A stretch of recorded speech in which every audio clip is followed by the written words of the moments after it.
Denox Top 10 Best Video Games of All Time. Hello YouTube, this is DXS speaking once again, and today is a special video of me talking about my personal top 10 best video games that I have ever played in my last 23 years of gaming.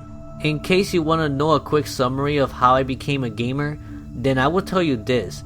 The very first console that I have ever owned is the Super Nintendo Entertainment System. The two games that my dad gave me with the console on the Christmas of 1993 were Super Mario World and Aladdin. Ever since that day, I have really enjoyed playing many different kinds of video games. I did not have too much of a video game collection when I was a kid or even teenager, but fast forward to this very day, I own over 200 games in my collection, since some of these games may count as more than one game in one. So out of all these games, which of the 10 I seriously enjoy the most out of them all? Here is how this top 10 is going to work. I am going to be ranking games that I personally enjoyed based on how many hours I played each game, and not only that, as I play more, I enjoy more instead of getting bored of it. This list will also be based on how much I felt like replaying the game again, originality, and yes, like WatchMojo.com usually says, I am also going to do only one game per franchise, so do not expect more than one Pokemon or Mario game on here, for example. Also, if you do not see an awesome game from my collection on this list, it's mainly because rather I have yet to play it much, or I have enjoyed games from a specific series more in the past than now. I wanted to do this video for such a long time, but I never found the time to do it. It took me quite a long while to make this list as well. If you know me well personally, you may know some of these games already. So without further ado, let's get started on the top 10 best video games I have ever played in my entire life. Number 10. So coming in at number 10 is WarioWare DIY. For those of you people that knows me personally, you will know that I own nearly all the WarioWare games that has ever came out with the exception of Game & Warrior that I'm still trying to hunt down. I love how the WarioWare series can be very creative with all the random wacky micro games that came out. When the 2010 release DS game came out called WarioWare Do It Yourself, I was hyped. At the time, I always wanted to make my own micro games, and I discovered many micro games made by other people in the Nintendo community that are extremely creative with their micro games, since this game makes your imagination go limitless with a decent amount of skills. There are literally micro games from many other Nintendo franchises like Pokemon, Shantae, and even games you thought that no one would touch. I even made a handful of micro games myself like the ones you see here. If you want to watch the full-length video showcasing all the micro games I made, I have a link in the description below to the video showing all that. Number 9. Coming in at number 9 is actually one of the most recent games I'm playing called The Legend of Heroes Trails of Cold Steel.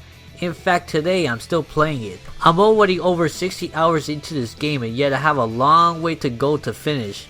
And that is not counting the sequel of this game. This game starts off with a teenage boy swordsman called Rein Schwarzer that enrolled in Thor's military academy where he meets other classmates with a variety of skills and personalities. This is a turn-based RPG that you can say is similar to Final Fantasy with the quad system that looks similar to Final Fantasy VII's Materia Magic, and some elements from the Persona series where you go day by day, increasing bonds with your friends to become stronger in battle. There are sure a lot you can do in this game, especially with each chapter having a set of missions you must do, from helping townspeople to defeating huge boss monsters. This game is very niche and underrated, but if you're into the turn-based Final Fantasy and Persona games, I strongly recommend you to try this game out. Available on both the PS3 and PS Vita. Number 8. To be honest, I could not decide whether to put the Fire Emblem Fate series or Awakening in this list because they are very similar to each other, so I will have to break my own rule for once. I love how each Fire Emblem game has a wide variety of different male and female warriors using a variety of different weapons like swords, axes, lands, magic, dragon, and many more. But the latest two entries really got me even more hooked. Since I'm a casual gamer, I'm really happy they had an option to turn off permadeath, because I'm sure you know how horrible it is to lose your most favorite character. Plus you can literally ship most characters with others as you wish, plus you can even get them married and have kids. I like how each character interacts and how they cooperate effectively in battle, and improve as their bonds does too. Awakening is the game that saved the Fire Emblem franchise from dying, because a lot of these new features like marriage and bonds really innovate the way that Fire Emblem plays. And the waifus, like Lucina and Female Corrin, yes, I believe Fire Emblem was one of the causes that started the whole waifu trend. Number 7. Yes, I am aware that the character creations of Soul Calibur 4 and 5 are far more superior than Soul Calibur 3, but this is the PS2 exclusive game that actually introduced this. Of course, Soul Calibur as a whole I do enjoy a whole lot, the gameplay and Sophitia as well, but I remember when I was in 12th grade, I used to enjoy making a bunch of characters and wish I had more memory cards at the time to not have to delete other created characters that I made. I even have a notebook documenting all the characters that I have created in every details I can imagine. Literally almost 200 different ones. Also, I remember the new Chronicle of the Swords mode that allowed me to make a team of my own creative characters to embark in an adventure. Later games in Soul Calibur 4 and 5 allow me to gain custom status like attack and defense depending on the equipment. As a core fighting game, I enjoy the clash of different weapons and how freely you can move around your opponent to strike from behind. It's pretty much one of my most favorite fighting games of all time. Look at me facing draws as well back then. Here we go. Gotcha. I wonder why other fighting games like Tekken and Dead or Alive did not take advantage of the character creation feature like Soul Calibur did. I just don't understand that. Number 6. Wow, where do I even begin with such an amazing open world RPG? I love the original XENOBLADE and how you can literally go everywhere you want as long as you can see it. I actually played that game before Operation Rainfall caused the original XENOBLADE to be released in GameStops on April 2012. But I feel that XENOBLADE Chronicle X expanded the world 10 times fold. Like in Soul Calibur, you can create your very own main character in the story, customizing the hair, face, voice, you name them. Eventually you can customize their clothing and weapons as well. I love how you can explore many different environments in the planet Mira. It feels so realistic how in the beginning, you will find some super high level monster like that gigantic dinosaur at level 92, that if you pick a fight with it, you will die for sure.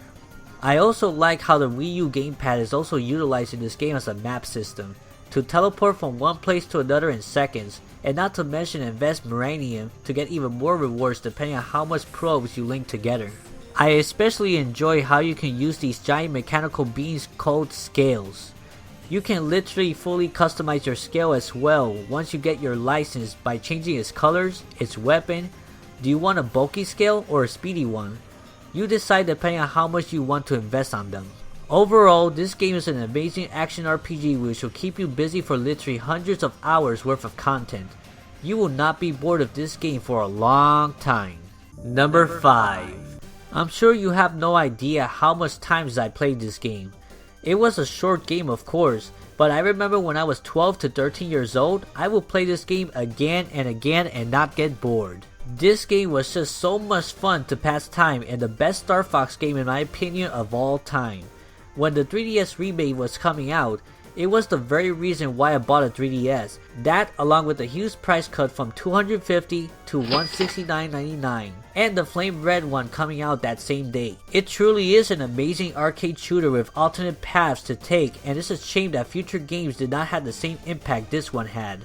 Stupid Miyamoto forcing motion control on us on Star Fox Zero? Ugh. Number 4. Just like Trails of Cold Steel, I actually started playing this game this year as well. What can I say about this masterpiece? There is a great reason why many sees this as the best PS Vita game of all time. You can say that this is like the mature version of Pokemon, and you can make new creatures called personas when you create social link with the selected people around you. This game is literally packed with content as you go through day by day living an ordinary life in the morning, but later in the afternoon or night, you're in the TV world fighting monsters. Or should I say shadows. There are so many combinations of personas you can make, and you can basically make the team you enjoy and a lot of strategic ways to take out shadows. I also enjoy the story and development of each of the characters that the protagonist, Yu Narukami, surrounds himself with. You feel like you have control of what choices you can make in life, and no two playthroughs are the same. A matter of fact, I recently cosplayed as Yu Narukami from Persona 4, a simple summer outfit of course, not the best, but I had fun. I sure am looking forward to Persona 5 coming in April 2017. Number 3. Even after 7 generations of Pokemon being released so far, I still honestly believe that the transition from Pokemon Red and Blue to Gold and Silver was the biggest change they ever did. They introduced many features that are staples today, like the day and night mechanics, gender Pokemon with the daycare, introducing the Dark and Steel type Pokemon, and even mystery gifts. Yes, I am still shocked that it's also the only main Pokemon game that you can get 16 badges instead of the usual 8. It seems this game had a lot more replay value than Pokemon Red and Blue, in comparison. Not to mention with the Heart Gold and Soul Silver remix, you can have literally any Pokemon for the first 4 generations following you around outside of their Pokeball. Whatever happened to that feature? Back when I was very young, I would be playing the Elite Four and Red in a cave countless times to EV train my Pokemon, and also Pokemon Stadium 2 expanded that. Before Cerebi.net, the Pokemon Academy was your go-to source to know what Pokemon mates with what, the egg moves, and all sorts of stuff like that. Amazing. Sure, Pokemon Sun and Moon are amazing now, but I believe no other Pokemon game has truly got me so invested in the series than Pokemon Gold and Silver. Plus that generation introduced the all-powerful fish called Lantern. Number 2. This is, as many people knows, my most favorite fighting game of all time. Literally, I remember playing Super Smash Bros. For the N64 as a kid and beating everyone with my red Kirby. And that was in the year 2000. Fast forward to 2016, and I believe the Wii U version is the best of all the Smash games that ever came out. I like the idea that this is a fighting crossover game across many Nintendo All-Stars, but now in this game, it expanded itself to also be a crossover to Capcom, Namco, Sega, and even Square Enix mascots like Ryu, Pac-Man, Sonic, Cloud, and Bayonetta. I continue to use Red Kirby as my main in Smash Bros. You know how much I enjoy Kirby getting all kinds of powers by inhaling the characters? Plus, I made my yellow Kirby amiibo into a tank of a fighter with auto heal and high defense. I also enjoy using Diddy Kong, Lucina, Female Corrin, and Zero Suit Samus in the game as well. If you ever want to play some Smash with me, here is my Wii U tag and 3DS friend code. Before I get to my number 1 pick of my best video game I ever played, here are some honorable mentions.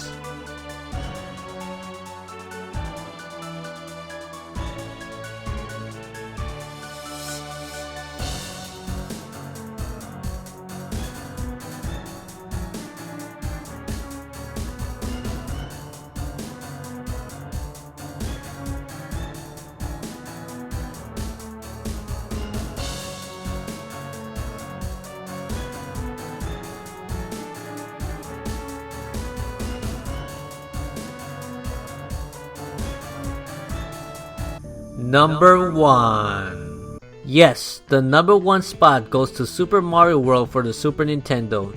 If you remember what I said in the beginning of this video, this game was indeed that got me into video games in general. And it's the first game I ever played in my entire life. Literally. Super Mario World is such a fun platformer that I will play so many times and still have a lot of fun. Over a decade after playing this, I discovered that many people out there made Super Mario World ROM hacks that were very creative and unique. It's like each Mario ROM hack games I played, which I played many of them, is like an entire brand new game in of itself.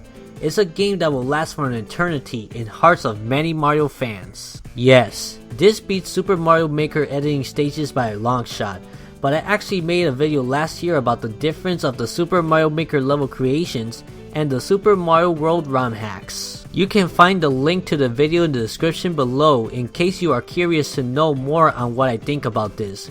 Long live Super Mario World. Sheesh, I need to download more ROM hack games now to play Super Mario again. And yes, I even prefer this game over any of the new Super Mario Bros. Games as well.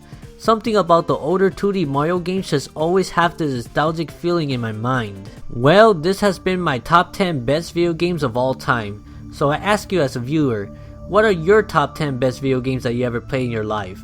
Comment below so I can know and we could talk about them. Also, you can recommend me any games that I should really play that could be in my next year's top 10 best video games of all time. This will be fun. So that's all I have to say about this video. So, until next time, take care, God bless, stay cool, and Happy New Year's. Bye bye. If you enjoyed this video, here's some more you may check out. And be sure to click the bell and subscribe to this channel for more content like this. See you there.